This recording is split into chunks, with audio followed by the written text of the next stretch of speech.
pogo ma yual yo pelodi DJ Mataka pokol de kwera juk Luai kilenga beping bai betek tokuro Lora timben nario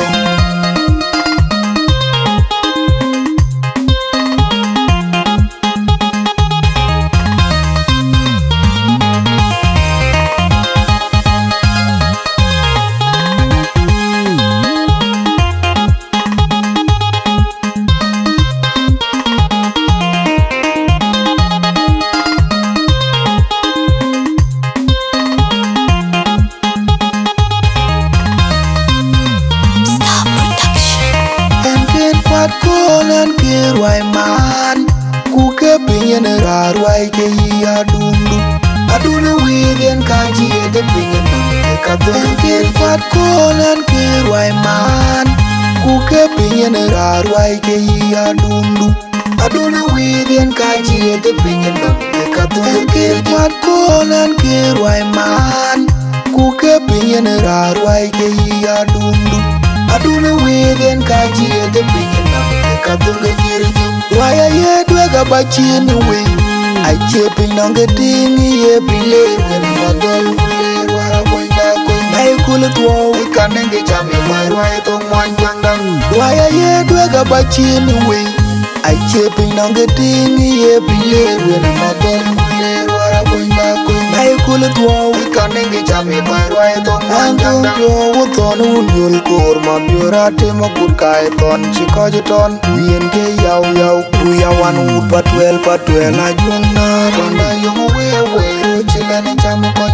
Yulianga jiluang de pirin we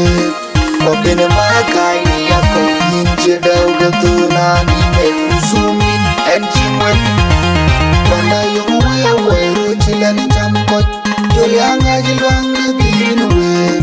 Mabine makai ni yako Yinche dau gatuna Ni me usumin Enchimwe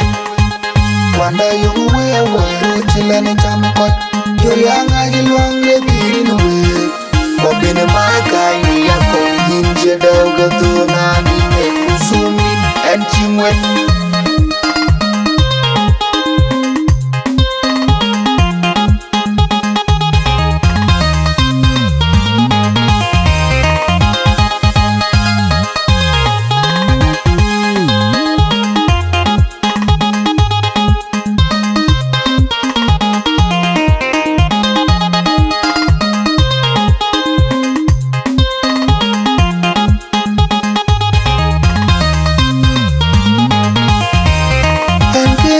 Kolan kirwai man kuke pinyen rarwai ke adundu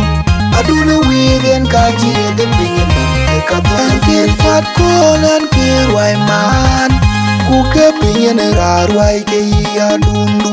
aduna widen kaji de pinyen katon kirfat kolan kirwai man kuke pinyen rarwai ke adundu aduna widen kaji de pinyen Katunga kirju Waya ye dwega bachini we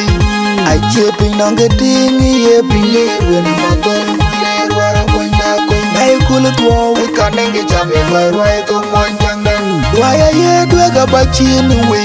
I chepin nonga dingi ye bile When madol ule wara boinda koi Nai kule tuwa Ikanenge chame marwai tong mwanjangdang Antung tonu unyul kur Mabiura tema kurkai ton Chikojiton Uyen ke yau Uya wan ud patwel Ajung na Wanda yung we Chilani chamu kot Yulianga jiluang de pirin we Mabine makai ni yako Yinche dau gatuna Ni me usumin Enchimwe Wanda yung we Chilani chamu kot Yulianga jiluang de pirin we Mabine makai ni yako Yinche dau gatuna Ni me usumin Enchimwe Wanda yung we Chilani chamu kot Yulianga jiluang de pirin we Mabine makai ni yako Yinche dau gatuna Ni me usumin Enchimwe